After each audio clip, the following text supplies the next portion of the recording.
Olá pessoal, vamos lá para uma nova aula aí na área de comunicação empresarial. Eu quero chamar a atenção hoje para um material, para uma aula que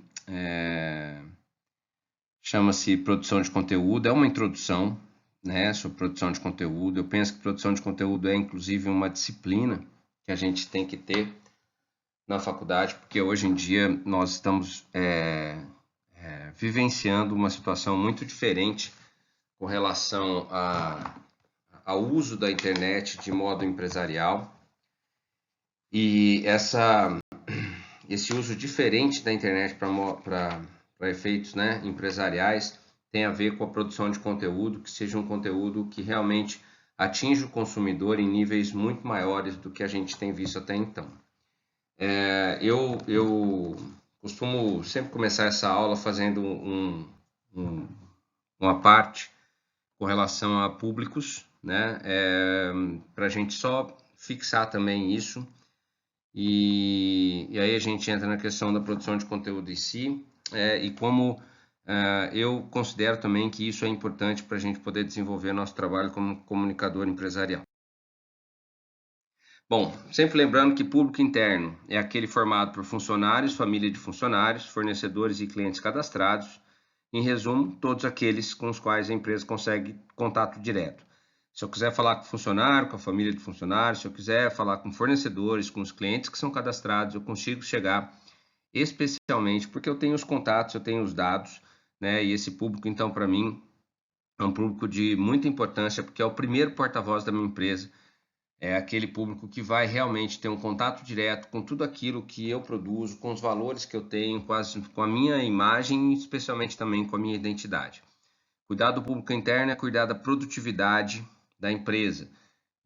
A gente já falou isso em comunicação interna, e os produtos que são executados em termos de comunicação para esse público precisam realmente atingi-los no sentido de demonstrar que a imagem da empresa é uma imagem condizente com a identidade dela, de ser uma instituição, uma organização poderosa, uma organização produtiva, uma organização cidadã que possui um respeito por tudo aquilo que produz e por tudo aquilo que consome também, né? Então, esse público interno é um público muito importante. A produção de conteúdo voltada para esse público é uma das áreas que mais cresce atualmente, né, na área de comunicação organizacional. Já o público externo é formado pela sociedade em geral e normalmente é um público que recebe informações da parte do comunicador empresarial, não diretamente, mas sim a partir dos meios de comunicação jornalísticos, que é TV, rádio, impressos, sites e portais, e também os meios de comunicação publicitários, né? Então a gente consegue chegar nesse público externo a partir dessas duas áreas, seja do jornalismo, seja da publicidade, mas é um público que eu não sei exatamente quem é, eu não tenho um contato direto, eu preciso conquistar esse público, eu preciso fazer com que esse público seja um público ainda mais próximo da minha imagem e, consequentemente, um público que esteja disposto a experimentar uma relação mais direta com a minha empresa, seja na parte de consumo, seja na parte somente de relação mesmo, no sentido da defesa, no sentido do engajamento, enfim. Também é um público que requer uma produção de conteúdo muito forte, muito poderosa, e que atualmente precisa ser cada vez mais estratégica e segmentada, porque nós estamos falando aqui de públicos que hoje conseguem ser mensurados em suas principais particularidades. Então, público interno e público externo são os alvos da produção de conteúdo que uma empresa executa, né, no seu dia a dia dentro da área de comunicação empresarial. O que é essa produção de conteúdo, gente? Bom, eu queria só partir de uma experiência pessoal e mais ou menos vamos colocar aí uns 5 anos, que eu tenho notado nas minhas pesquisas, nos estudos que eu tenho feito na área de comunicação empresarial, que, assim, cada vez mais as empresas produzem conteúdo, né, porque possuem canais para isso. Houve, especialmente no começo dos anos 2000, em razão da criação da banda larga, né, da facilidade de tráfego, da facilidade que nós tínhamos de conexão, e da ampliação também do público conectado, né, houve uma disseminação muito grande de canais, né, dentro das empresas. Toda empresa passou então a ter um site, um blog, a criar uma newsletter, a participar com mais frequência nas redes sociais e a partir de 2010, especialmente, a participação dessas empresas em Facebook, Twitter, Instagram e outros canais mais específicos, como o YouTube, LinkedIn, enfim, são produções, são canais que apareceram com muito mais frequência nas empresas, né? Ou seja, toda empresa possui uma conta, possui um perfil nessas redes sociais. A questão que me incomodava e que me levou a estudar um pouco mais a questão de produção de conteúdo é que criar perfil, criar conta, montar site, contratar empresas para montar site, isso é fácil, né? Isso é uma questão muito simples. Hoje inclusive, você não precisa nem contratar mais empresas para criar site para você, que você pode fazer isso de forma intuitiva nos mais diversas plataformas que existem. Em 3 cliques você tem um site criado e perfil de rede social, então, se você dorme e dá uma bobeada, você acorda com 3 perfis novos criados. Então, a questão que criar tudo isso, criar esses canais é muito fácil. Criar esses canais é uma situação simples. O que sempre me chamou a atenção é como manter uma produção de conteúdo suficientemente forte e poderosa a ponto de fazer com que o meu consumidor sinta-se realmente atingido pela mensagem que eu quero passar. Porque o que acabou acontecendo? Criaram-se muitos canais nas empresas, mas o nível de produção de conteúdo não acompanhou esse aumento. Em especial, e aí entra uma questão nossa mesmo, em especial pela não contratação de pessoas especializadas, ou seja, de pessoas especializadas na produção de conteúdo e principalmente profissionais da área de comunicação, sejam eles na área de publicidade, sejam eles na área de jornalismo, né, ou até mesmo de marketing em geral, mas assim, as empresas sempre relegaram, muitas empresas, e a maioria delas, obviamente, sempre relegou essa produção de conteúdo simplesmente para simplesmente para cumprir uma tabela, simplesmente para que aquilo não fique parado. E aí o que acontece? Ou ele passa isso para alguém que não entende nada, mas tem mais ou menos uma desenvoltura na área da comunicação digital, ou ele passa isso para o estagiário, ou ele não faz, né? E aí existem também vários exemplos de empresas que estão hoje com esses canais totalmente parados e que muito mais são problemáticos hoje, porque se você de repente vai tentar buscar uma referência dessa empresa na internet e encontra um canal desatualizado, isso depõe muito contra, né? É uma situação que pode não parecer para as pessoas mais velhas, para os empresários que são mais velhos, que pode não parecer um problema, mas quando a gente entende a dimensão e a dinâmica desse mundo digital hoje em dia, a gente entende que isso conta muito contra, né? Então, isso foi me chamando muito a atenção, foi me chamando a atenção principalmente o quanto as empresas deixavam de produzir um bom conteúdo, como as empresas principalmente colocavam qualquer coisa, e principalmente o que mais me chamava a atenção no aspecto negativo era que muitas empresas, isso acontece até hoje, copiavam muitos conteúdos, em especial de seus concorrentes. E a gente entende então que você não tem ali uma identidade de conteúdo, você não tem uma essência de conteúdo, você não tem uma criação de conteúdo e ao mesmo tempo você não tem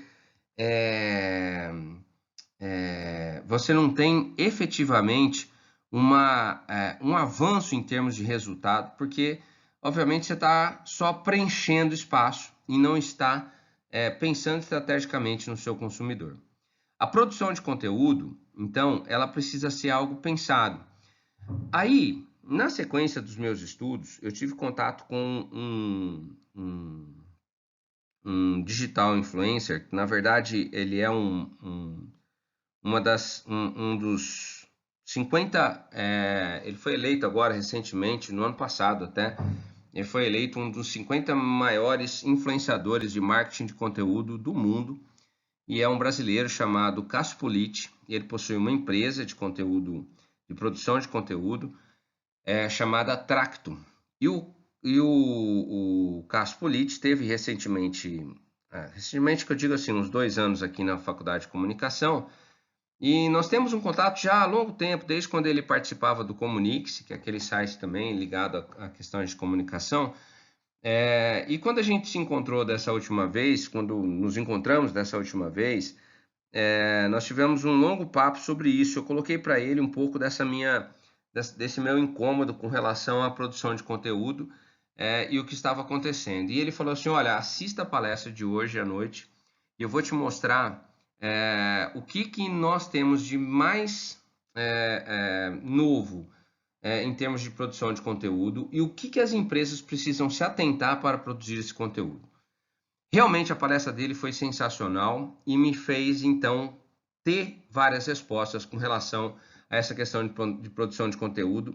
E tudo isso está condensado aqui nessa aula introdutória. A gente ainda vai desenvolver mais esses conteúdos, né? essas produções de conteúdo, mas, de alguma maneira, nós vamos hoje entender quais são os propósitos de conteúdo, quais são esses principais meios de conteúdo que as empresas usam.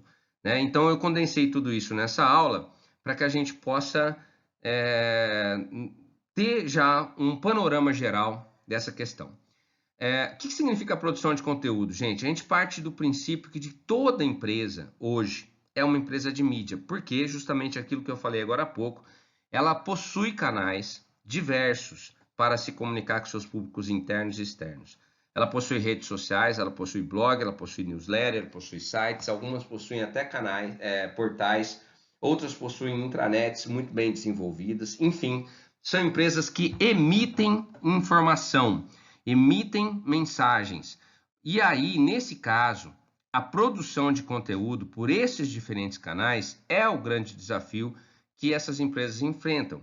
Isso implica não apenas trabalhar com vários formatos, texto, áudio, vídeo, imagens, mas também, gente, dominar os canais de distribuição e principalmente, aí que eu quero que você entenda, que todo conteúdo que ela for produzir tenha um propósito, tenha um sentido, atinja as pessoas de alguma forma. Porque o que a gente não pode é produzir conteúdo que não atinja os nossos públicos. O que significa não atingir? Significa oferecer para ele qualquer coisa, significa oferecer feno. Ou seja, não tem gosto, cumpre ali algum objetivo de preencher espaço, mas não é uma coisa tão nutritiva, tão importante, você não vai melhorar a sua vida recebendo esse tipo de informação. Então, todo conteúdo, e isso foi o que eu mais aprendi com o Cássio Politi, é que todo conteúdo tem que ter 100% de propósito. E aí, o meu aprendizado com ele melhorou muito quando eu tive acesso a um livro chamado Epic Content Marketing, que é um livro escrito pelo Joe Pulizzi, que é hoje também um dos maiores, uma das maiores autoridades em marketing de conteúdo do mundo. E ele diz nesse livro muitas verdades. Ele apresenta para a gente a questão dos propósitos, né, do propósito de conteúdo, e apresenta também vários avisos, vários alertas. O principal deles, que eu acho, está aqui nesse cantinho da tela, fazendo o seguinte alerta: fazer conteúdo ruim faz mais mal à empresa do que não fazer nenhum conteúdo. Ou seja, se você não tem o que falar, não fala. É melhor. Né? É melhor do que você imitar, é melhor do que você copiar, é melhor do que você errar, é melhor do que você não atingir, é melhor do que você dar qualquer coisa para a pessoa. Então, fazer conteúdo ruim faz mais mal à empresa do que não fazer nenhum conteúdo. O que significa fazer conteúdo ruim? É conteúdo que não tem propósito, que não tem sentido. Então, é isso que a gente tem que buscar dentro do âmbito da situação da produção de conteúdo das empresas. Vamos entender o que é essa questão de propósito. Na verdade, nós vamos entender o que é a questão de propósito a partir de 5 propósitos principais que eu tenho para a produção de conteúdo. Ou seja, dentro de uma empresa, como comunicador, quando eu vou produzir conteúdo, eu tenho que saber em que momento que eu estou usando um desses 5 e por que eu estou usando um desses 5 propósitos. Cada um deles atinge um determinado público, cada um deles atinge um determinado anseio do público. E isso vai fazer muita diferença na mensagem final e na aceitação desse público da mensagem que está chegando até ele. Beleza? Vamos começar então pelo primeiro propósito. Vamos pular aqui, ó. São 5 tipos de propósito. O primeiro tipo de propósito é esse aqui, ó. É o educativo. O propósito educativo, gente, ele acontece simplesmente porque você é o ato de compartilhar um conhecimento com o objetivo de cultivar um relacionamento com um público muito mais específico e segmentado. As empresas que praticam conteúdo educativo, elas ensinam um conceito ou, principalmente, a maneira de se fazer alguma coisa independentemente da forma que isso apareça para você. O ensinamento pode partir não apenas de uma instituição formal de ensino, porque a empresa pode contratar alguém para fazer isso, né? Como também qualquer empresa pode compartilhar conhecimentos, né? E compartilhar conhecimento ou produzir conhecimento teórico, prático, a partir de seus canais de comunicação, pelos funcionários que ele possui, que ela possui, e que dominam também essa prática. Ou seja, educar, gente, é muito mais do que apenas informar. Educar é você apresentar uma informação para as pessoas de uma maneira em que ela consiga compreender o funcionamento das coisas. Quando eu produzo um conteúdo educativo, no fundo, o que eu estou fazendo com a pessoa? Eu estou fazendo com que ela compreenda aquele assunto, não que ela resolva aquele assunto. Resolver assunto faz parte de um outro propósito de conteúdo que a gente vai ver logo em seguida. Mas o conteúdo educativo é um conteúdo que me faz compreender a dinâmica das coisas. Significa o seguinte, eu posso te ensinar a fazer um outdoor ou posso te ensinar a produzir um release para uma campanha específica do Dia das Mães. Beleza? Eu posso apresentar para você a condição de você fazer um outdoor para o Dia das Mães ou um release para o Dia das Mães. Beleza. Isso é um tipo de informação que eu estou te dando para resolver aquele problema do Dia das Mães. Agora, quando eu te ensino a fazer outdoor no geral, quando eu te ensino a fazer release no geral, e aí não só para o Dia das Mães, mas também para o Dia dos Pais, para o Dia da Primavera, para a campanha do Dia do Vovô, para a campanha do Setembro Amarelo, quando eu te ensino a fazer um outdoor, é diferente. Entende? Eu não estou trabalhando então com questões pontuais, estou te ensinando a fazer alguma coisa. E sabe por que é bom esse propósito educativo? Porque aquilo que você aprende, consumidor aprende, ele guarda para sempre, né? E conteúdo educativo, gente, gera uma coisa muito, muito, muito fundamental para as empresas hoje em dia em relação aos seus públicos consumidores. Gera autoridade e respeito. Ou seja, quando você produz conteúdo educativo, você gera autoridade para a marca, porque somente quem conhece profundamente o assunto pode ensinar com qualidade. Sabe por que você vê um professor, por exemplo, como uma autoridade ou uma pessoa de muito respeito?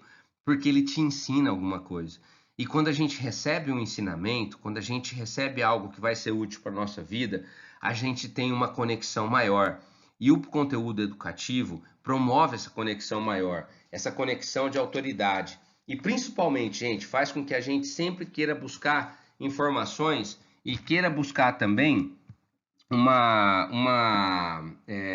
ampliação desse conhecimento, porque a gente vai identificar essa empresa como sendo sempre uma empresa que está me oferecendo algo bom, né? Então, essa relação tende a ser contínua, né? O conhecimento, gente, ele é infinito e a gente vai armazenando isso de várias maneiras. Como a gente faz conteúdo educativo, a gente vai ver depois em outra aula, mas o principal que eu quero que você entenda agora, quando a gente vai produzir para rede social, para sites, para blogs, lembrar sempre, o conteúdo educativo é um dos mais importantes e você tem que aprender a compartilhar conhecimento não só da sua empresa ou conhecimentos extras também. Eu posso fazer um trabalho, eu posso fazer eu posso colocar no meu site, por exemplo, toda uma aula gratuita que eu peguei sobre filosofia, não sei do que, ou então sobre agora a gente está vivendo a questão da pandemia. Gente, existem aulas totalmente gratuitas disponíveis em vários canais sobre segurança, sobre como se comportar, sobre como viver no meio dessa pandemia, sobre o novo normal que vai aparecer daqui para frente. Quer dizer, eu tô, na verdade, ensinando as pessoas a ter uma vida melhor. Eu posso compartilhar esse conhecimento e, cara, toda vez que eu compartilho conhecimento, eu gero autoridade. Toda vez que o consumidor recebe um ensinamento, ele volta para o meu site, ele volta para a minha rede social, ele aceita a minha newsletter com muito mais frequência. Então, o conteúdo educativo tem muita força nesse sentido. O conteúdo educativo, ele é mais perene, ou seja, ele trabalha no campo da compreensão. É diferente do próximo conteúdo, que é o conteúdo útil. O conteúdo útil, ele já é diferente, por quê? Porque ele resolve um problema pontual do público. O conteúdo útil, gente, ele basicamente ele é útil para o consumidor que está precisando resolver alguma questão naquele exato momento. Então, vamos imaginar o seguinte, você tem um problema de interruptor na sua casa. Você não quer aprender a fazer um trabalho de fiação elétrica, você não quer aprender a ser um eletricista, mas você tem que resolver aquele problema de interruptor porque a tua família está precisando acender a luz naquela sala. O que você faz? Entre chamar alguém que vai resolver isso para você ou que você decida que você mesmo pode fazer, de repente você fala assim, se eu procurar esse conteúdo em alguma plataforma, será que eu acho? Onde a gente vai? YouTube, Google, como trocar o interruptor de uma sala. Vão aparecer vários conteúdos úteis para você, para resolver aquele momento. Vídeos curtos, 1 minuto, 2 minutos, 5 minutos, alguma coisa assim, somente para você resolver a questão pontual que você tem. Gente, eu quando produzo conteúdo para rede social, principalmente de empresas, quando eu penso em conteúdo para redes sociais de empresas, eu penso muito no conteúdo útil. Porque o conteúdo útil, gente, faz com que muita gente venha atrás de mim. Faz com que toda hora eu tenha gente atrás de mim, especialmente porque eu estou ali oferecendo para ele um problema, uma solução de um problema muito pontual, né? Ou seja, a gente trabalha sempre pensando o seguinte, se a sua empresa ela pode se tornar útil, torne essa empresa útil. Assim, venda algo e você conquista um cliente. Ajude alguém e você conquista um cliente pelo resto da vida. Essa é uma frase muito importante. Se você vender alguma coisa, você conquista um cliente. O produto for bom, você conquistou o cliente. Agora, ajuda esse cara para você ver se ele não volta toda hora atrás de você, né? Tem um norte-americano chamado Robert Stephens. Ele foi fundador do Geek Squad. É um dos caras mais legais assim com relação ao marketing de conteúdo. E ele tem um canal no YouTube dele que tem centenas de vídeos de instrução sobre como configurar o DVR, trocar disco rígido de computador, algumas tarefas dessa natureza. E um dia fizeram uma pergunta para ele assim, você está no negócio, perguntaram para ele, falaram assim, Robert, você está no negócio de consertar coisas, certo? Ele falou, sim, mas ainda assim você tem todos esses vídeos que mostram para as pessoas como elas próprias podem consertar as coisas. Como é que isso faz sentido para o seu negócio? Porque se você vive de consertar, por que você está ensinando as pessoas a consertar? E ele responde de um jeito muito legal para a gente entender a questão do conteúdo útil. Ele fala o seguinte, nossos melhores clientes, eles são pessoas que acham que conseguem consertar coisas sozinhas. Mas, cara, mesmo que eles conseguem, vai chegar um dia que eles vão chegar no limite deles, né? E aí, a quem que eles vão pedir ajuda? Para mim, porque eu sempre ajudei, eu sempre dei conteúdo útil para ela, justamente porque eles olharam para mim durante várias vezes naqueles videozinhos que eu fui ensinando ali a pessoa a resolver. Então, quando você ensina até certo ponto, né? Você oferece conteúdo útil até certo ponto e faz com que as pessoas, então, tenham sempre uma referência para você no seu trabalho. Existem vários exemplos, quando a gente for tratar de conteúdo útil, uma aula mais específica que nós vamos ter, eu vou apresentar para vocês alguns exemplos, alguns sites, principalmente, que fazem essa questão do conteúdo útil, beleza? Então, ó, conteúdo educativo mais perene, conteúdo útil é um conteúdo um pouco mais simples, é um conteúdo mais pontual, ligado a um problema do público, tá? Vamos para o terceiro propósito de conteúdo que a gente pode utilizar nas redes sociais e na produção de site. É o chamado conteúdo inspirador. Gente, toda empresa precisa inspirar. Toda empresa precisa fazer o consumidor ter assim uma perspectiva de vida melhor. Se há alguém nessa sociedade que pode ajudar a gente a ter vidas melhores, esse alguém são empresas, são organizações. Por quê? Porque elas existem para isso, elas estão na sociedade não só para oferecer emprego, não só para oferecer salário para as pessoas, mas principalmente para ser um agente de mudança.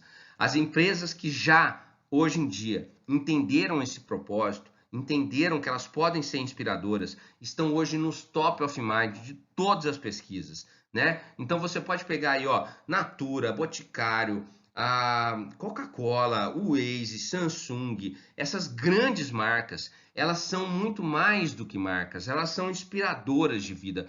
Cara, eu vou tirar aqui um exemplo da Natura, porque a Natura sempre foi assim, ela nasceu para ser inspiradora, né? Então toda a comunicação da Natura está sempre muito voltado a inspirar você a ter uma vida melhor, né? Tudo bem, ela vende produtos cosméticos, né? Ela vende produtos cosméticos, mas assim, quando você compra um produto da Natura, invariavelmente você não está só comprando um produto da Natura, mas você também está se inspirando com com um aroma de uma floresta, com de repente uma textura de alguma planta, ou seja, toda essa biodiversidade que existe na nossa natureza e que nos chama também muito para isso, né, acaba sendo refletido ali nos produtos e também na comunicação dessa empresa. Então, assim, ser uma empresa inspiradora vai muito mais do que mandar só mensagenzinha positiva. Ela está ligada também às suas atitudes, mas quando eu tenho atitudes inspiradoras, eu tenho comunicações inspiradoras.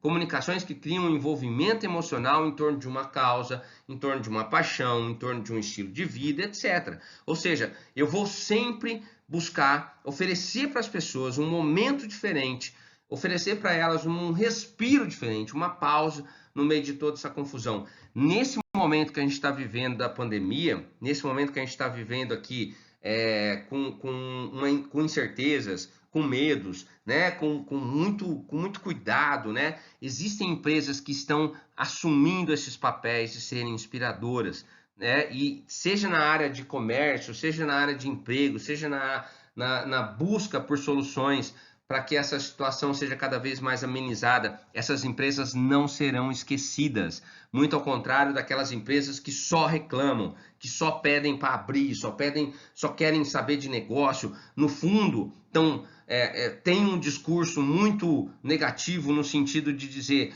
nossa, nós precisamos gerar emprego, mas no fundo a gente sabe que aquele discurso está sempre muito voltado ao seguinte, não é uma questão de manter emprego, não, é uma questão de manter os lucros desse empresário. A gente consegue identificar isso claramente nas mensagens que são passadas. Não são mensagens inspiradoras. Então, as empresas eu sempre estou dizendo bastante, nas últimas aulas tenho falado isso para você. Na pós-pandemia, nós vamos ter uma divisão muito clara entre as empresas que fizeram uma diferença importante, estiveram ao lado dos consumidores, e as empresas que não estiveram, as empresas que jogaram muito contra o consumidor, né, e que vão pagar um preço muito caro depois disso, né? Na hora que a gente chegar nesse novo normal, nessa nova normalidade, nessa normalidade que vai ser diferente, a gente vai ter um pouco dessa diferença. A gente vai ver um pouquinho dessa situação aparecer. E os conteúdos inspiradores servem justamente para isso. Então, assim, quando eu for trabalhar a produção de conteúdo, seja em site, em rede social, seja em blogs, né, newsletters específicas, intranets, o que eu estou inspirando também para as pessoas, sabe? Eu tenho que inspirar valores éticos, para inspirar valores morais, cristãos, enfim, o que você quiser em termos de inspiração para fazer com que as pessoas entendam que você é movido a sentimentos que ultrapassam a mera formalidade comercial, né? Que você tem muito mais aí em termos de vida e de humanidade para oferecer. Então esse é o conteúdo inspirador. O quarto conteúdo Conteúdo jornalístico. Esse conteúdo aqui, por mais que ele se chame jornalístico, eu não estou querendo dizer que há aqui um impedimento de quem quer que seja produzir isso. Quando a gente fala de conteúdo jornalístico, eu posso trocar também pelo nome de informativo. Conteúdo informativo é um conteúdo que toda empresa precisa oferecer para os seus consumidores, para os seus clientes, justamente porque nenhuma empresa pode se dar ao luxo de não se comunicar basicamente. E comunicar basicamente é transmitir informação. Informações factuais de um segmento específico, o que está sendo feito, o que ela fez, o que ela deixou de fazer, qual é o produto dela, o que esse produto significa, como que ele chega para mim, como que ele não chega, o que eu estou fazendo durante a pandemia, o que eu não estou fazendo, o que eu espero fazer pós-pandemia. São informações que todas as empresas hoje precisam oferecer para os seus consumidores. Nenhuma empresa, gente, pode ser uma bolha focada somente naquele público que ela acha que tem. Os nossos públicos hoje são cada vez mais diversificados, dinâmicos e pulam de bolha em bolha ao sabor das transmissões digitais. Então, assim, quando eu penso num conteúdo jornalístico que eu preciso ter, eu não estou falando que você precisa ter um jornal de empresa, nem uma TV corporativa. Se você tiver, ótimo, as grandes empresas já possuem todos esses canais. Agora, uma empresa mínima precisa informar. Informar o quê? O básico, informar o que ela é, para que ela serve, para onde ela vai e o que ela está fazendo de importante naquele momento na sociedade.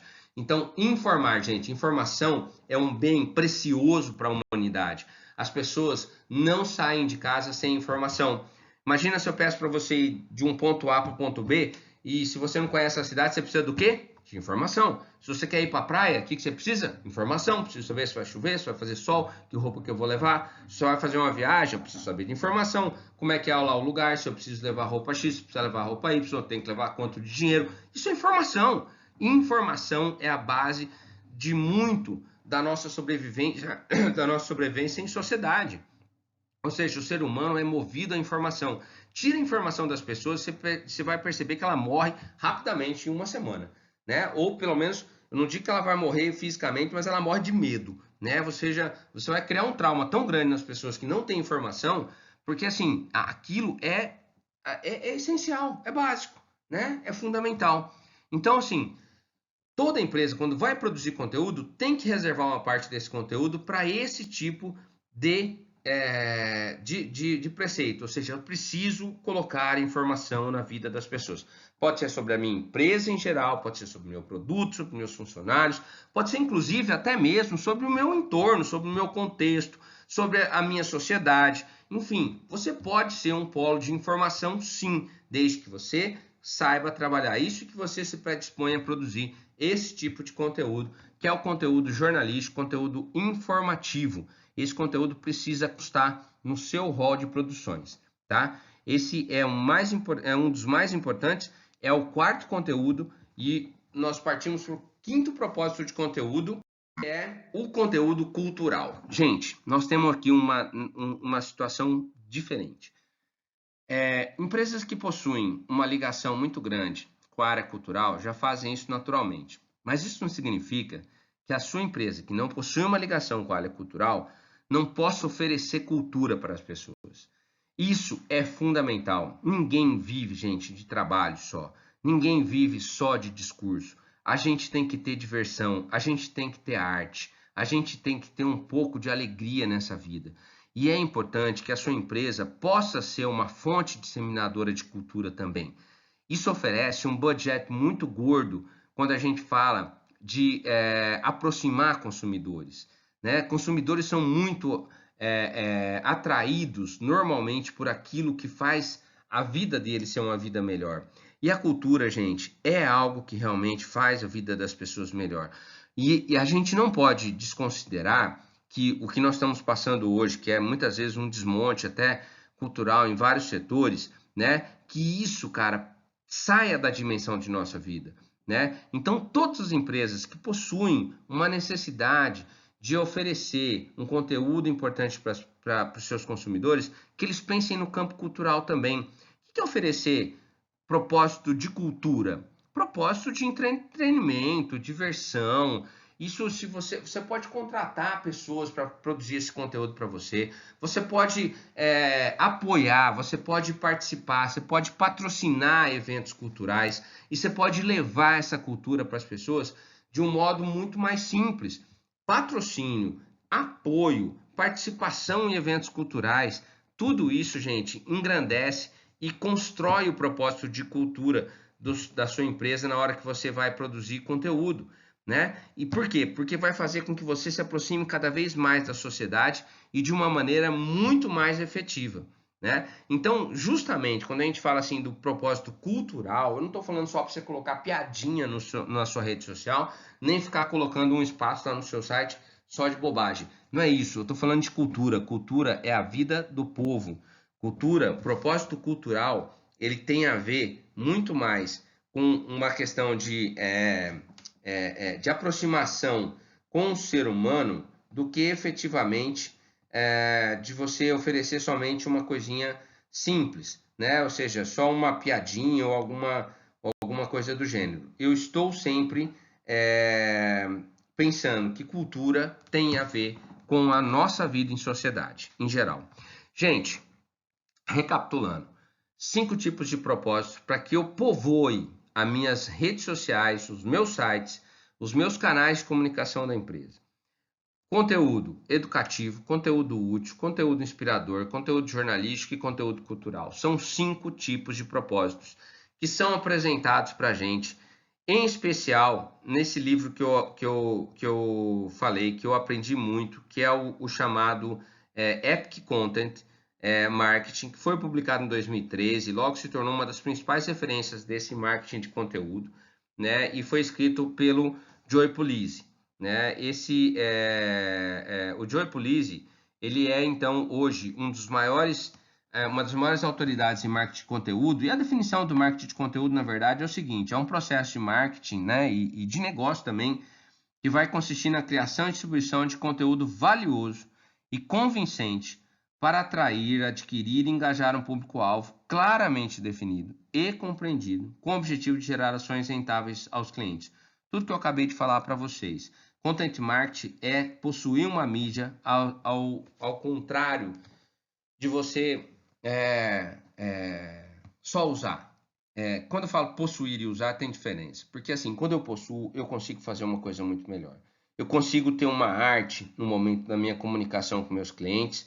Eu não preciso vender nesses propósitos. Eu consigo chegar no meu cliente com mensagens tão positivas que, claro, isso vai se reverter em venda, isso vai se reverter em consumo, mas principalmente vai se reverter em engajamento, vai se reverter principalmente na aproximação desse consumidor com os valores da minha empresa. Então, é importante que eu consiga prestar esse tipo de propósito, esses propósitos, que eu consiga desenvolver esses propósitos dentro do meu hall de comunicação, dentro dos canais de comunicação que eu preciso. Beleza? Gente, essa é uma aula introdutória da produção de conteúdo. A gente vai falar de cada um desses conteúdos com mais propriedade daqui para frente, porém, e em especial ainda, com alguns exemplos para que vocês possam já ter uma noção disso. E eu garanto para você, cara, meus últimos trabalhos de comunicação estratégica, de planejamento de comunicação, levar em conta a produção desses a produção de conteúdo em cima desses 5 propósitos. E olha, os resultados que nós tivemos são resultados absurdamente maiores do que o que a gente fazia habitualmente na produção de conteúdo. Né? Eu quero mostrar isso para vocês mais para frente, eu quero te convencer de que é importante você se especializar nessa produção de conteúdo, em especial nesses 5 propósitos, para que você consiga ter um diferencial de produção, um diferencial mesmo de profissionalização mesmo no mercado que está para chegar aí para você. Beleza? Grande abraço para você, até a próxima aula, a gente se vê. Valeu!